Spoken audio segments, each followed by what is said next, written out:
What do I want to do? Ultrasound. Okay, can you share your screen? Yeah, I got you. Yeah, okay. I'll just share the screen. All right. So, oh wait, yeah, take it.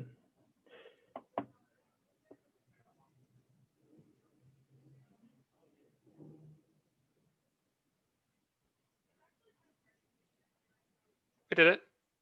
Oh, what? Huh. How did I not see that the first time? So you're Okay. good. You must have the magic touch. Usually, actually, computers hate me. I'm not gonna lie.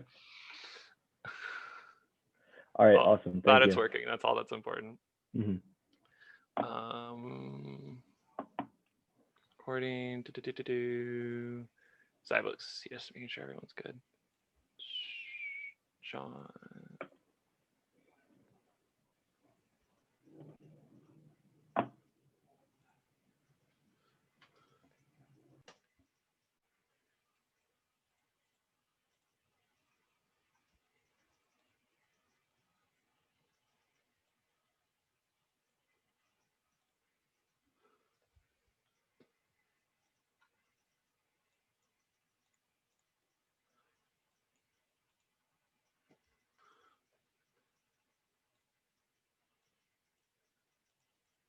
Okay.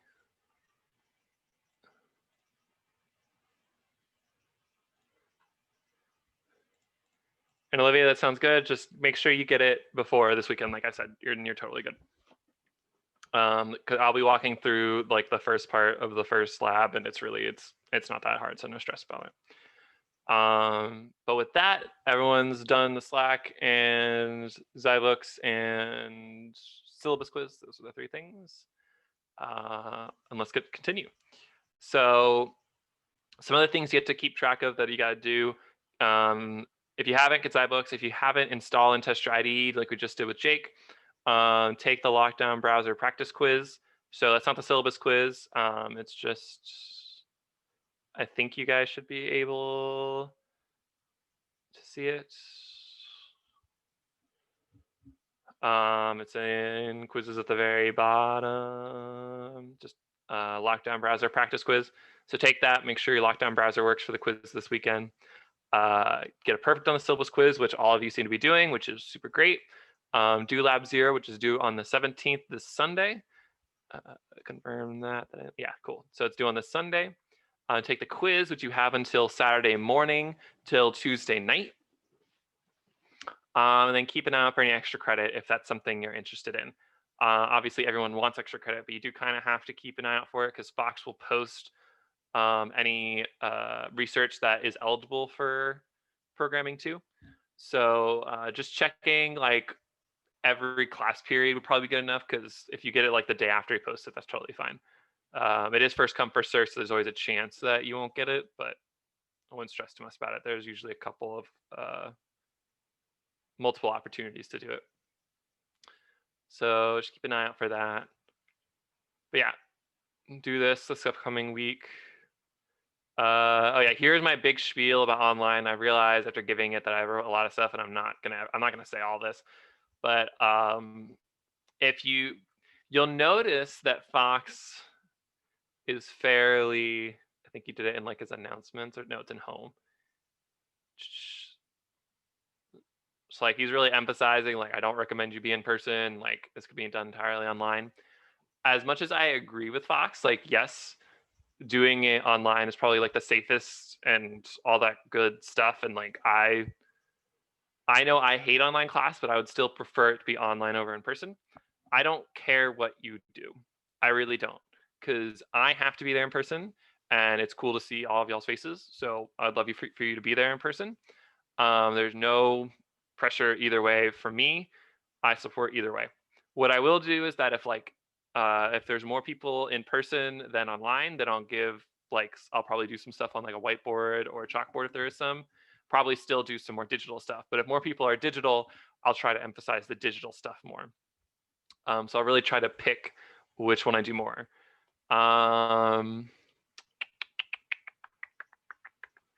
Oh yeah, when we're in person, we'll be in a fairly large lecture room. I think it can sit like 30 people. Maybe 30 people is too much. But either way, there's 9 of you, so well, 6 here, but there's 9 total. So make sure you just spread out. Make sure you wear a mask, and if anyone like is breaking these rules, then I'm gonna have to end the lab. That's one of the things that we have to do. And if there's extra rule that need to be created because people are being unsafe, then I'll do that as well. But generally, I want to be there because I get paid the more I'm there, and so if someone messes it up, then that is annoying. Um, so I want y'all to be wherever you want to be that is best for you and your learning experience, and we're gonna try our best to do it. I've already heard news on like the subreddit that like most people with HyFlex, it's really annoying. Like the teacher teaching in person, the audio is really shit. So I'll try to like bring my headphones and talk into them. It's corded, so I'll have to stay nearest to my laptop, but I think we can make it work. I'm gonna try to make it work no matter what setup you want. Oh yeah, and then this is true every semester, but I added as like a little footnote at the end of this one because this semester is all about like online or in person. You technically don't have to be here at all, online or in person. This lab is for you. I try my best to convey as much information as I think is helpful, but unlike programming one, where you have to show up in order to get credit for the lab, that's not a thing here. The lab will be released on Sunday. If you get it done before this lab section and you feel like you're prepared for the quiz, like no pressure on you to show up. Or if like you're having a bad day and you don't feel like joining a Zoom call or coming onto campus, don't even worry about it. You don't have to message me to tell me. If you'd like to, I'll hear you out with whatever it is. That's totally fine. But I won't take it personally no matter what. I'm So gonna yeah, have a meeting bi-weekly on the same Wednesdays at 8, so I'll probably have to like head out at like 7:55. that's totally fine. Like Okay, leaving cool. early, joining late, I don't like I will be here till 8:10. Is that when this ends, I think? Yeah, 8:10. I will be here till 8:10. My last 2 lab sections today, we ended probably like an hour early because there's only so much recovering and it's pretty straightforward. Just gonna like catch you up and get you used to some of the slight differences between Java and C++. Or there's a lot of differences, but like the basic ones. So that's how long the lab really takes. But I will be here till 8:10. So if you realize like an hour into the lab section, you're like, oh shit, I want to show up and like get some help with something, feel free to show up. And if you want to leave early, Jake, like you said, bi-weekly, 7:55 isn't going to be a blip on my radar. Like, peace out. Um, I would love if you said bye. I always enjoy that, but that's totally up to you. So yeah, this lab is really casual. Just I'm here for you. I'm here for all 9 of you.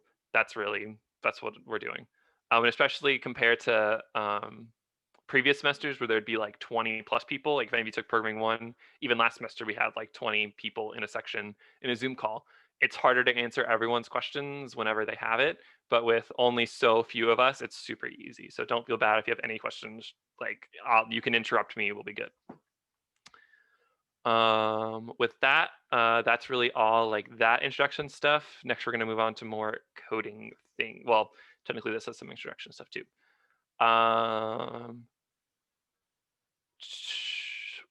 Yes, so difference between Java and C++, some of the initial ones.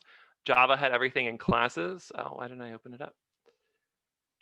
Java has everything in classes. C++ does not. So you'll notice here, there is no classes, but in right here, there is this class. So actually, to compare the two, this right here would be the equivalent to this. So both of them are just mains with empty bodies. Both of them would technically run and do nothing. Do I use C-line? I do not. I When you use need a return 0 statement, technically no. I think C++ handles what that. happens if Yeah, C++ when it gets to the end of the main successfully does return 0. I usually put return 0. I don't know why I didn't there. Did I put one in the example? No, I didn't even put one in the example. Yeah, so you technically don't need a return 0, but it's pretty good. So yeah, don't use C-line. It's a piece of garbage software. If you ask any other TA, they'll say otherwise, but it's big garbo. Are the two pretty much the same, C-Line and Visual Studio? Yeah. I think C-Line has some more setup, but C-Line is a lot easier to add stuff to. So um, that's like it's very slightly different. You'll be able to code the same amount. Like coding, I'll be able to help you in either one. But with C-Line, I might not be able to help you with setup stuff. Visual Studio, I definitely can though.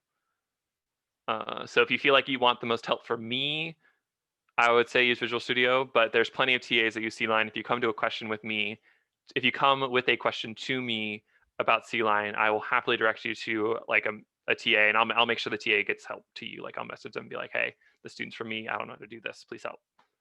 So I don't care which one you do, whichever one you feel more comfortable with. I think C-Line is made by the same people who made IntelliJ. So if you liked that, then that's fine. But if you didn't like IntelliJ, that's up to you too. I personally use both, so I like both of them. I don't really care on that end. Jake, you had a question. I think I answered it. I've been talking quickly. It was like the return 0 question. Oh yeah, at least Visual Studio, its compiler does return 0. Doesn't, you don't need the return 0. I think Zybook's the same too. We can check real quick.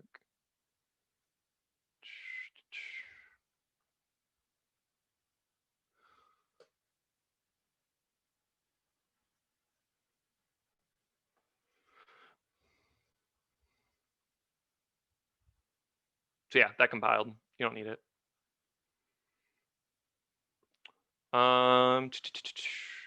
Comments are for your benefit. Learn to love them. So they're not required. There's no grading on that. But if you come to me with questions and your code doesn't have comments, it might be harder for me to understand it. And so like that might be a hindrance. Obviously, I've definitely helped people that don't have comments, and if their code like is organized very well and it's structured fine, it's super easy to read even without comments and totally works out fine. But comments can really only help you. So I'd recommend getting into comments, start commenting. Yeah, comments are not part of your grade. Programming 1 they were, programming 2 they are not. I literally just take the code off of, I take your grade off of Zybooks. No comment check. But again, I do highly recommend them. Zybooks, like I just said, I don't care if your code works in your IDE. Well, I do care because that's a good start. But if your code doesn't work in Zybooks, that's you get the grade that's in Zybooks. That is a flat, hard thing. I will gladly help you if your code works in your IDE and doesn't in Zybooks. I'll help you figure out what the issue with the transition is. Usually the problem is solved by commenting out chunks of your code to figure out what is stopping it from compiling. Because I think that's the only error I've ever seen is compile time errors with Zybooks. That where it works in your IDE but doesn't in Zybooks. So yeah, make sure it works in Zybooks. I recommend if you're coding in your IDE, code like a fair bit of it and then put it into, like not all of it, but get like some of it done and then put it into Zybooks to make sure it's still running so there's no major breaks like that. I'm a great resource. I've been TAing this class for 2 years. I might have said that already, but I'm not as quick as Google. And honestly, when people ask me questions that I think I could Google, I try to direct them instead of answering your questions. So like the second lab, I guess it's lab 1 because the first one's lab 0. In the second lab, you'll start having to deal with stuff like vectors. And when people come to me with questions about vectors, the first thing I ask is like, what have you tried? What functions have you done? And if they haven't done what I think is best, I'll Google like vector C++ and go to this website. I love this website a lot. And I'll be like, hey, what from here adds elements? And so I'll have you just like read through this. And it's a lot to read through, but just like these simple things with simple descriptions. And really the way you add elements, like right here, like I'll try to use specific words to get them to define what I'm trying to point to, but if I can't, I'll tell you guys whatever it is. But just kind of help you figure out how to Google. And if for some reason that helps and you figure it out, I'll make sure to end the little thing with like, hey, I found this by Googling vector C++ and taking this thing. But yeah, don't be surprised if I send you a link to cplus.com. Love that website. Geeks for Geeks is another good one because they do a lot like more descriptive stuff. But the general idea is we're trying to teach you how to Google information about this because in future classes, they won't teach you how to do stuff. They'll just tell you like make a thing. And at that point, you just got to Google it because some of the teachers won't be able to answer your questions, which sucks. But that's learning, I guess. Do zyBooks labs have unlimited submissions? Yes. There is no zyBooks submissions in this class that have limited submissions. So I've seen like 300 submissions on zyBooks. Like, go wild. There are 2 projects that you submit on Canvas, and some students are a little iffy about those just because since you're submitting it on Canvas, you use the documentation to make sure that your code is correct. Like there is no guarantee. So I think sometimes it's called like one submission. That's it, because that's you submit the thing and you have to make sure that it works. But we'll get more into that and like how you can test that in when we get to that. But for now, yes, zyBooks has unlimited submissions. Okay, so that's it for that. Next, we're going to jump into the actual Lab 0 itself and then the quiz questions. Does anyone have any questions about stuff we've talked about or any of the meta stuff? Okay, cool. So for Lab 0, if I can pull it up, the 2 big things that people have questions about, the first thing is this include IOStream and the using namespace STD. So with that, include IOStream is very similar to the import java.util, whatever you're doing with that in Java. So like that keyword, that's what hashtag include is similar to. Of course, you can include like whatever you want. It doesn't have, but this part's different. But the import and include are very similar. Using namespace STD does not really have something similar in Java. The way I like to explain it is using a library. So imagine you've got like a public library. There's a fiction section in every section, bibliography, whatever the hell. You yourself right now, without any of these includes here, I'm going to copy it over to Visual Studio. If you didn't have either of these things at the top, it'd be like you standing outside the library, not being allowed in. You just have access to what you have access to. In this case, it's integers, characters, addition, subtraction, multiplication, all the primitive stuff. That's what you have access to without hashtag include or using namespace STD. When you hashtag include IOStream, that's saying you now have access to a certain section of the library. Like you now have access to the fiction section, let's say. That still doesn't mean, because right now C in and C out are in our IOStream, so they're in that fiction section. Writing them down like this, you're currently not checking in the library. You're looking at what you have right in front of you. You're allowed in the library, but you're not checking it yet. To say, hey, go into the library, you have to do std : So this is saying, hey, go into the library, into the sections you're allowed to go into, and that's where you look for this. So this right here is saying go into the library, and now you find C out in the library. Now there is other stuff in the standard library. There is hashtag include vectors. Vectors are in the standard library. So we could do standard : vector. And you add a little thing like this in. We'll get into that later. So this is in the standard library. We had to put this here. If I didn't put this there, I wouldn't have access to it. However, this is in the library, but if we remove our access to this sectional library, we can't access it. That'd be like going into the library and there's a guard standing in front of the fiction section pushing anyone who doesn't have access out.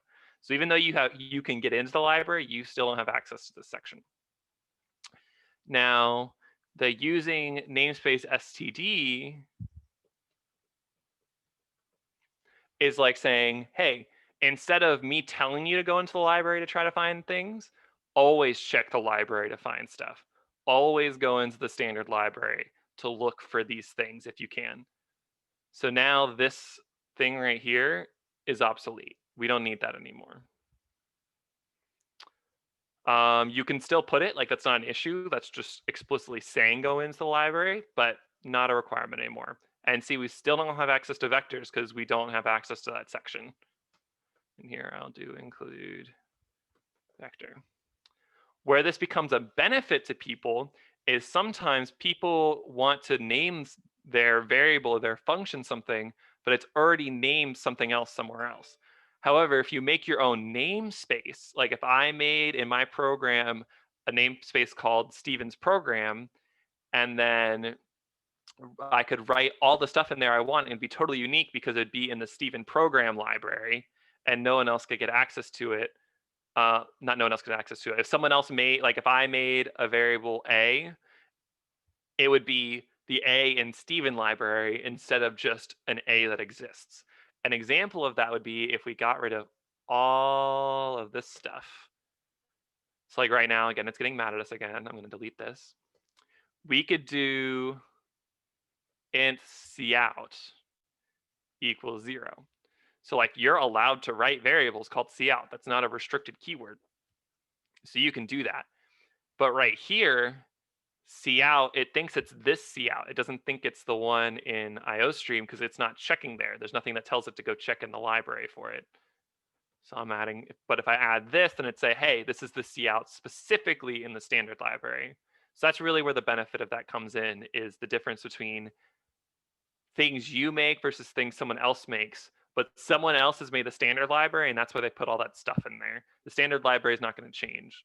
So, and it's all confirmed to be unique. So someone's made sure that it all works.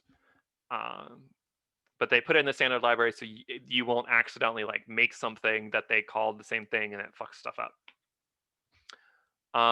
The really only place that I've seen someone run into this kind of issue is a lot of people when they're making strings, they do like lowercase. So if I do hashtag include string, yeah, there we go. Sometimes when people are making strings,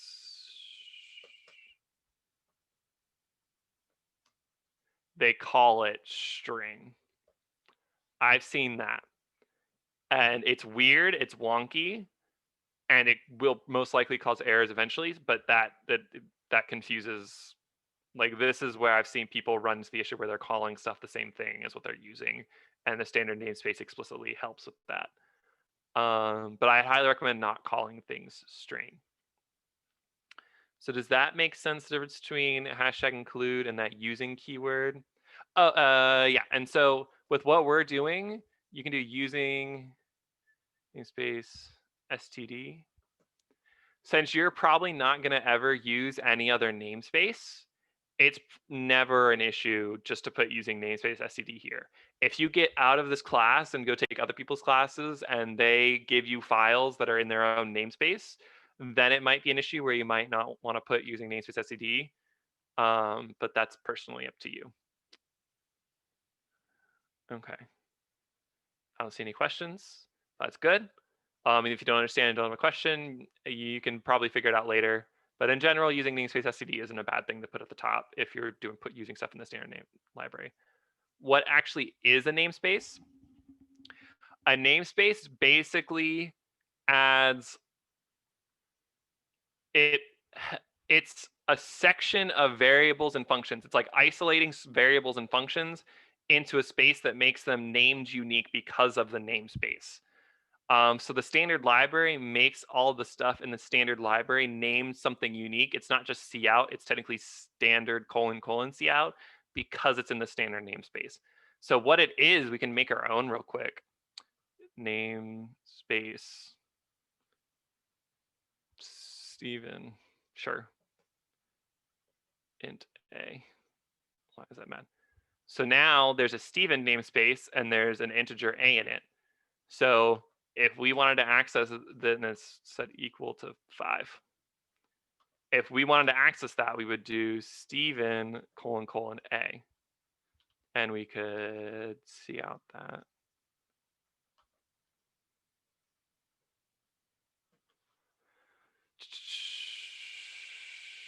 This is mad because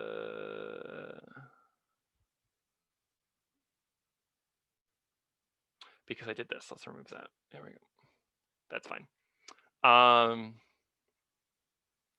So if we did this, and then maybe let's add int a equals 5, 10. The other one was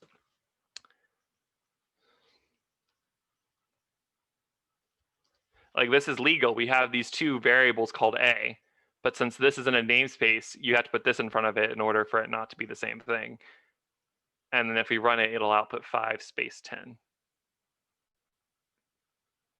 Usernum.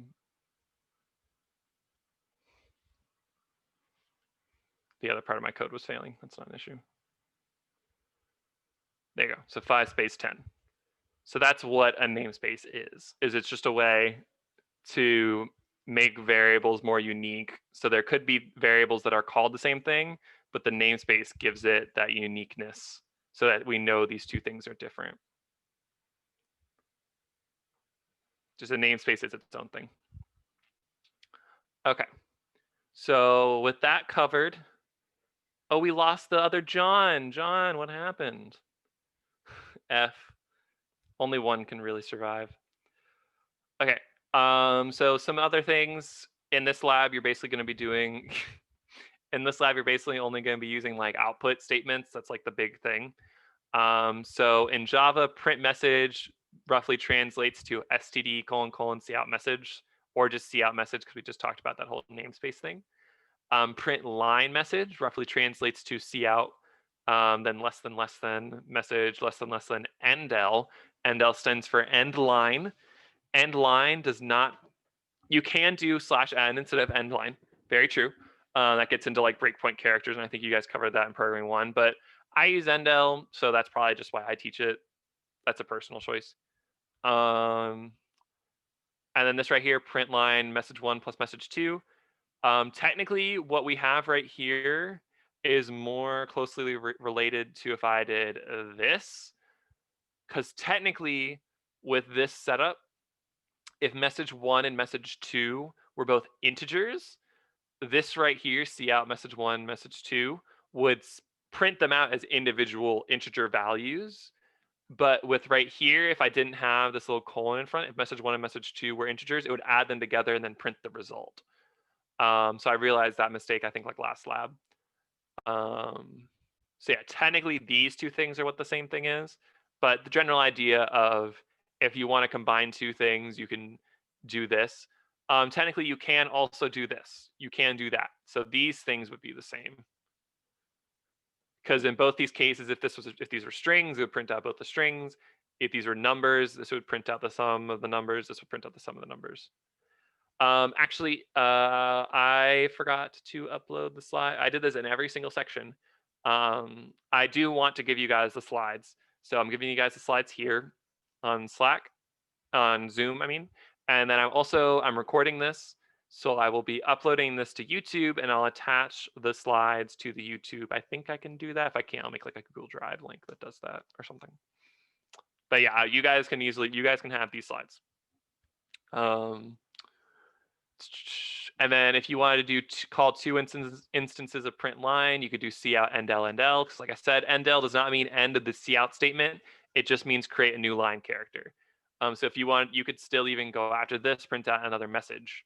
Like that'd be totally fine as well. Whatever you want to do. Just know that endl does not mean end of the cout, just adds a new line character. And like John said, you can definitely do that. And this also adds a new line character because this is the breakpoint for there's a word for that and I don't remember off the top of my head. But this does a new line character. Yeah, message can be strings or primitives. I discussed that. But yeah, there you go. That's printing messages. And this lab really is just all about printing the right stuff, adding the right stuff to prints. There is a little bit of cout at the very end, right? I think here. Not cin, if I said that right. Oh, that's the answers. Whoops. Snake, come back to this video and steal that. Please don't. You should try to actually do this yourself. This should be easy. This should be easy enough that you can do this yourself without any issue. So please do it yourself. But yeah, what you got to do here is match. Technically, it says to do it in 3 parts. You can just jump straight to this part, but get the input for, repeat what the input was there, output this thing, output this, output these things. Get another. This is the second input you have to get, so we don't give that to you. You have to write that yourself, and then do these things with it. Obviously, it's not going to be 4 and 5 every time, or else we wouldn't be having tests for it. But just generally do that for the lab. Any questions on the lab? And yeah, it's due on Sunday, so if you don't have Zybook set, that's still totally fine. Live your best life. Just get it done by Sunday. Okay, cool. Last but not least is I like to go over the quiz study guide. I highly recommend if there's a quiz this coming week, and I think there's a quiz every week. That might be a lie.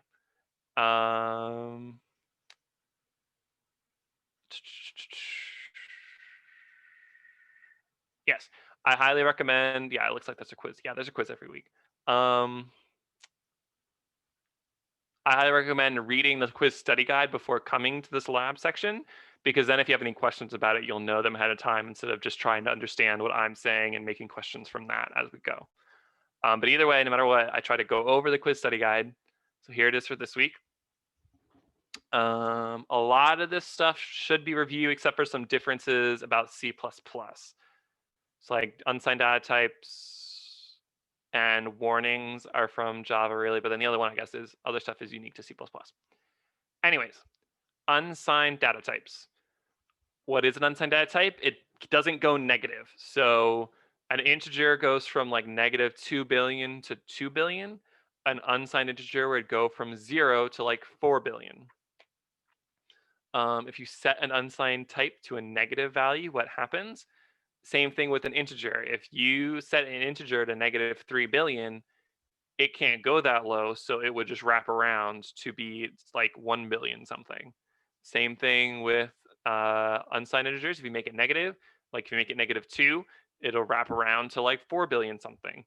So same type of behavior as a normal int. When would you want to use an unsigned type? Anytime there's capacity or size. Anytime where the number can't be negative, you should use an unsigned integer. And most data types that C++ uses that have a capacity, like in programming 1, you had arrays and they had lengths. In C++, if you get a length, it's probably going to return an unsigned data type, an unsigned type. So an error would, not an error, a warning would occur if you try to compare that unsigned type to a signed type. We'll get into a little bit that technically errors you don't need to deal with. Technically, an error does not stop your code from running, but it's generally a good idea to not have errors in your code. Not warnings. I get those terms.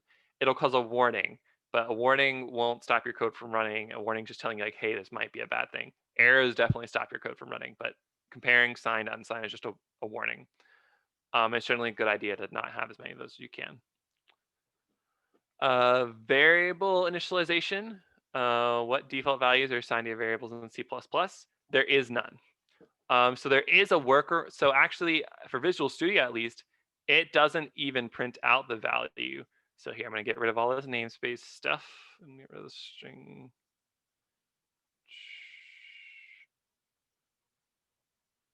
Here. So let's say we were dealing with here. There. So there is, so user num doesn't have a value. It's not assigned anything.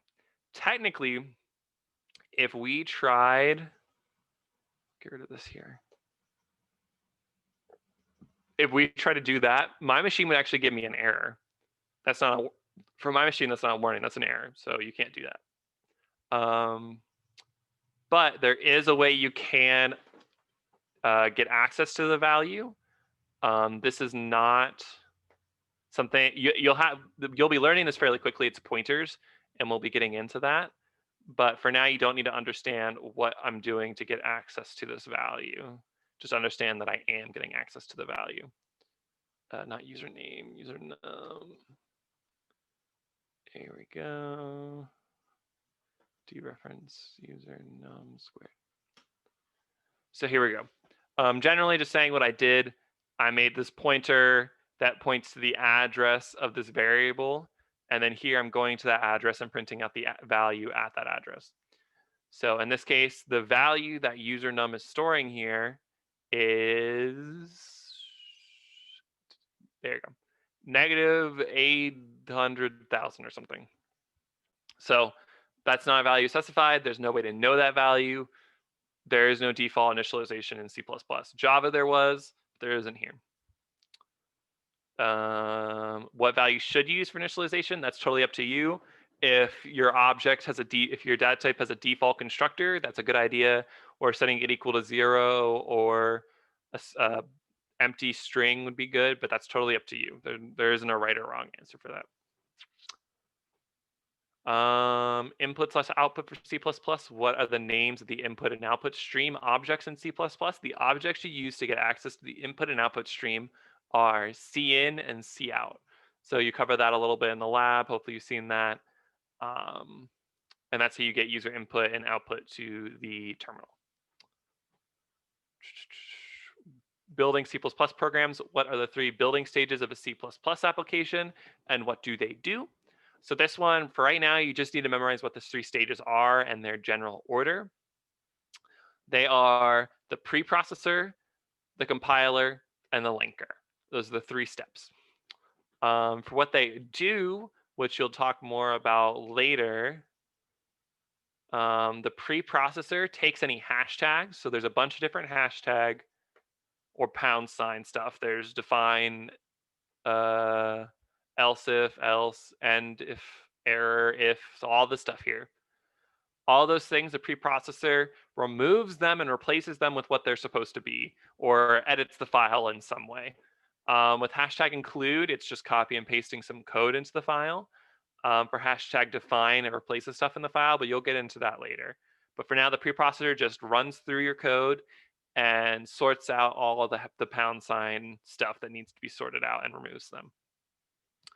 The compiler is the thing that actually turns your code into like bytecode, and it turns that bytecode into object files. Well, I guess the object files are like machine code, sorry.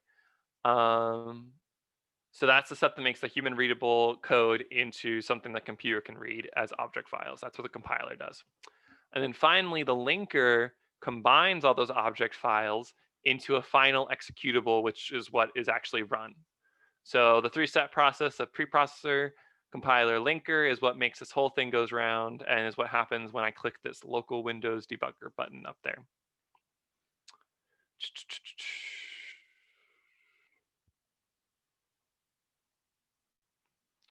Okay. So next, declaration versus definition. What is the purpose of a prototype? So a prototype is something that looks like this: int add int a, int b. It has for this, it's a function. Technically, prototypes can be other things like in classes, but for now, this is a function prototype. It's got the return type, the function name, and all the function parameters. The thing that it does not have is the implementation of this function. That you have to add later. But what this is saying is that this function will exist. Why you would use it, I think, what is the purpose of prototypes?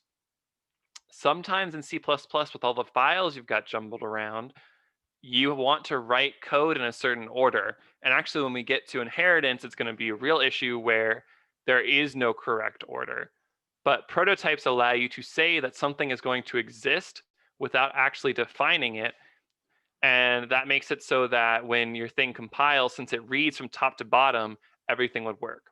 So right now, let's say I had a function down here, int add int a, int b, and it returns a plus b.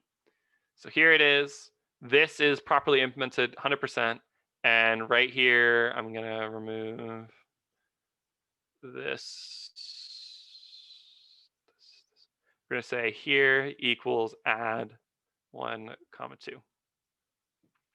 So that's what we're doing right here. This will run perfectly the way you want it to. If, and I'll improve by doing that. See, 3, cool. If this wasn't here, you'll get an error, and it won't be here right now. It doesn't show right here because it's not, I an error for the preprocessor. It's not an error for like while it's just casually running this. But once it compiles, the compiler says like, hey, the add function was not found. And that's because it reads top to bottom, the compiler. And as it sees it hits here, it's like, hey, I don't know what this add function is. I haven't read anything about that yet, so I don't know what to do. Even though it's written down here. So the two solutions are to either move this up here, which now this will work just fine, or use the prototype here. And so again, this is a super simplistic example. The reasoning why you might use a prototype might be a little lost here, but the general idea is that you use prototypes so that you can say that something's going to exist without actually having to define it yet. And that can be useful in many situations, like I said, with inheritance, which we'll get into later, and having multiple files. I covered those two. And then last but not least, errors and warnings.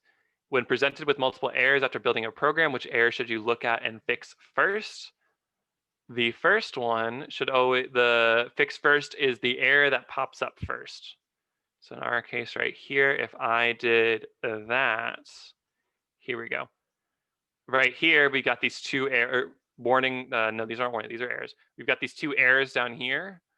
If you tried to hop to user num squared is undefined and like tried changing the name of this and this to fix that issue, that's not what the fix is. That's not the actual issue. The real issue is this lack of a semicolon here. What this is really trying to show is that an error can cascade down. That's the whole point. That's why you should always fix the first one first. This is a simplistic one. There can be a lot more complicated examples of this, but errors cascade, and the list of errors you're given will be in the order of the line that they were encountered on. So just fix the first one and that'll help with the future ones. And sometimes fixing one error will make more, but that's because having that error made it so the compiler didn't see those other errors later. That can also happen too. But still, just fix the first one, make sure that that's correct. Will warnings affect whether your code compiles? No, your code can compile with warnings. Compiling and warnings, they go together hand in hand. That's totally fine. However, when there's warnings, there's a greater chance that your code might not run the way you meant it to. So will warnings affect how your program runs? That's definitely possible. Should warnings be ignored? No, that's a really straightforward one. Don't ignore your warnings. At least, in the minimum, make sure you read them to make sure you don't care about them. Because like if you're comparing signed to unsigned, but you know you're using integers and you're only doing numbers from like 0 to 20, that's well within the range of both the signed and unsigned, and technically that's fine. But make sure just to read it to understand that you're not doing like some critically bad thing, because warnings are trying to help you. They shouldn't be ignored. Can you go back to the variable initialization in C++ real quick? All right, I'm going to head out now, Stephen. Thank you. No problem. See you, Jake. Xander, variable initialization. What's up?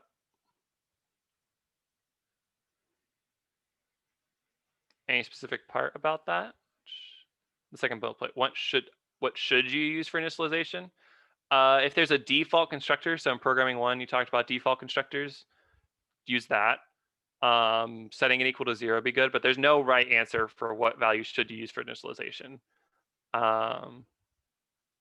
Yeah, it's like 0, empty string, default constructor if there is one.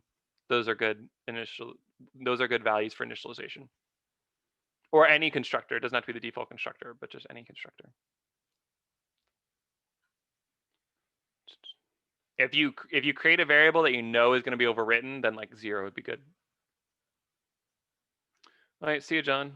Oh, he already left. Why did I get that message after? That's so sad. And with that, also you said the 3 stages of C++ programming: preprocessor, the compile, and the linker. Yep, that is correct. In that order: preprocessor, compiler, linker. What is the linker? So the preprocessor, like I said, does all the pound signs. Compiler turns all your code into machine code, and that machine code is in the form of object files. And the linker collects all those object files into the final executable. So the linker is what actually puts all of your files together.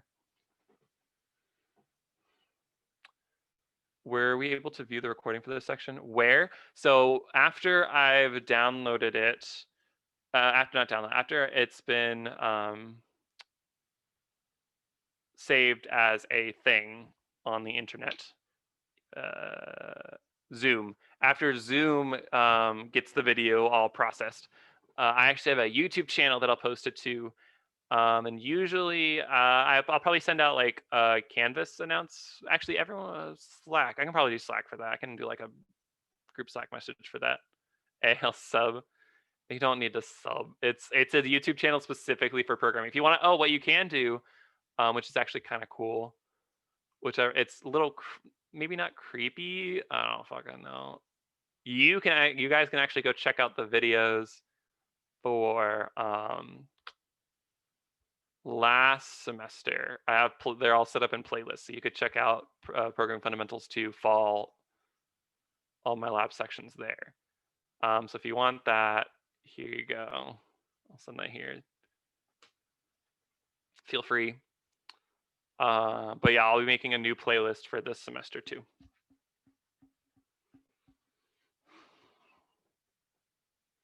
Oh god, that's gonna be so weird with in person. How am I gonna like HyFlex is gonna be a fun time. And y'all get the worst end of it. Like all I have to do is try my best. Y'all are the ones that is actually like, if I try my best, I still get paid. Like y'all are the ones that actually have to learn with that. That's gonna be whack. We'll see how it goes.